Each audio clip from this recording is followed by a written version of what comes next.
सलाम नमस्ते सत श्री अकाल। मैं पल्लव घोष आपके साथ। एक बहुत अहम डेवलपमेंट हुई है अंकिता हत्याकांड में। उत्तराखंड के चीफ मिनिस्टर पुष्कर सिंह धामी ने केस को सीबीआई को रेफर कर दिया है।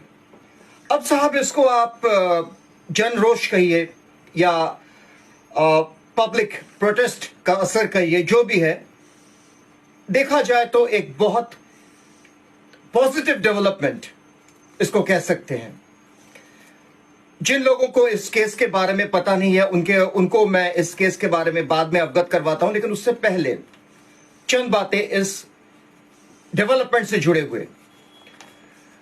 पुष्कर सिंह धामी जो कि इस वक्त काफी दबाव में दिख रहे हैं अपने इलेक्टोरेट्स के, क्योंकि लोगों में अंकिता हत्याकांड को लेकर काफी गुस्सा है। बीजेपी एक तरह से बैकफुट में है, क्योंकि जहां यह हादसा हुआ यानी वनंतरा रिसोर्ट, वो विनोद आर्या भूतपूर्व बीजेपी नेता का रिसोर्ट रहा है। यह रिसोर्ट जो है ये ऋषिकेश में स्थित था, क्योंकि इसको बाद में बुलडोज किया गया। इसके बावजूद भी कहीं ना कहीं बीजेपी बैकफुट में है, क्योंकि लोगों में बहुत गुस्सा है और बीजेपी को इसको लेके काफी सारे जवाब का सामना करना पड़ा है। तो ये एक वजह हो सकती है कि पुष्कर सिंह धामी ने इसको सोचा कि चलो भैया इसको सीबीआई को रेफर कर देते हैं। अब सीबीआई क्या करेगी वो सीबीआई जाने, लेकिन लोगों में अब कहीं ना कहीं एक शांति है, कहीं ना कहीं लोगों में खुशी है, परिवार में खुशी है, क्योंकि उनका एक ही डिमांड था कि इस केस को सीबीआई को रेफर कर दिया जाए। अब सीबीआई क्या करेगी नहीं करेगी उस पर बाद में बात करेंगे। बात तब भी करने को मिलेगी, क्योंकि सीबीआई का जो फाइंडिंग होगा वो बहुत इंटरेस्टिंग होगा। खैर साहब, इस केस के बारे में, ये सितंबर 18, 2022 की खबर है। अंकिता जो कि एक 19 साल की लड़की थी, इसने इस रिसोर्ट में नौकरी ली और कहा जाता है कि जो इस रिसोर्ट का मालिक है उनका बेटा दरअसल जो पुलकित आर्या है, जो पुलकित आर्या और उनके 3 दोस्त फिलहाल अंदर हैं, जेल में हैं। तो हुआ ये कि, और इससे पहले यह भी बता दूं कि ये जो मामला है, ये मामला तब इसने तूल पकड़ा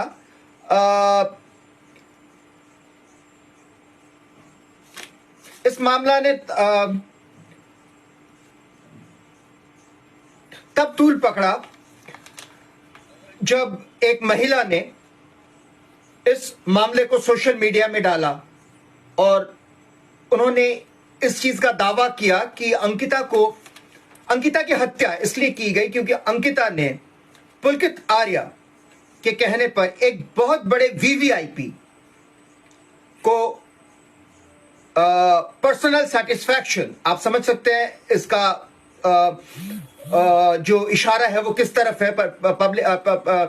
पर्सनल सेटिस्फैक्शन का क्या मतलब होता है, मैं यहां सोशल मीडिया में इसको इससे ओपनली नहीं कह सकता, देने से इनकार कर दिया। जाहिर सी बात है, 19 साल की एक लड़की जो कि बहुत खुश थी इस नौकरी मिलने के बाद, कोई भी एक 19 साल की लड़की के लिए बहुत खुशी का सबब होता है कि उसको एक नौकरी मिली है, रिसोर्ट में काम मिला है, वनंतरा जैसे एक रिसोर्ट में काम मिलता है। लेकिन उसके बाद ही 19 या 16 दिन के अंदर उसको ये उसके सामने ये पेशकश किया जाता है कि आपको पैसे और मिलेंगे, आपकी उन्नति होगी, बशर्ते आप इस वीवीआईपी को पर्सनल सेटिस्फैक्शन दें। पर्सनल सेटिस्फैक्शन, जैसे कि मैंने कहा, आपको पता है इसका क्या अर्थ है। तो अंकिता जो थी उन्होंने इससे इनकार कर दिया और सितंबर 18, 2022 को इनकी हत्या कर दी गई। लाश चील शक्ति नाला या कनाल में फेंक दिया गया। इसके बाद का एक बहुत लंबा प्रोसेस चला। जो डाइवर्स हैं वो गोताखोर वो अंदर गए, उन्होंने बहुत दिन के मेहनत मुशक्कत के बाद अंकिता का जो बॉडी था उसको ढूंढ निकाला। वो हम सब ने टेलीविजन में देखा है और उसके बाद ये केस ने नया रूप लिया, लोगों में गुस्सा सामने आया। लेकिन इस बीच एक और डेवलपमेंट हुई है, वो ये है कि दिल्ली हाई कोर्ट ने इस केस में स्टेप इन किया और कहा कि जितने भी वीडियोस बीजेपी या आम आदमी पार्टी, जितने भी वीडियोस, जितने भी खबरें इस केस से मुतालिक डाल रहे हैं वीवीआईपी के नाम पर, मैं यहां वीवीआईपी का नाम नहीं ले रहा हूं फॉर ऑब्वियस रीजंस, तो इस व्यक्ति को आप नाम नहीं ले सकते क्योंकि कैरेक्टर असैसिनेशन हो रहा है जब तक कुछ सामने नहीं आता है। और अपना रूलिंग दिया कि ये तमाम वीडियोस ऑफ दी जो प्लेटफॉर्म्स हैं करना पड़ेगा as a ruling, as a order. लेकिन मजेदार बात यह रही कि पुष्कर सिंह धामी ने इसको सीबीआई को रेफर किया है और अब देखना यह है कि सीबीआई इस केस में क्या नया मोड़ लाती है, क्या उसकी फाइंडिंग होती है।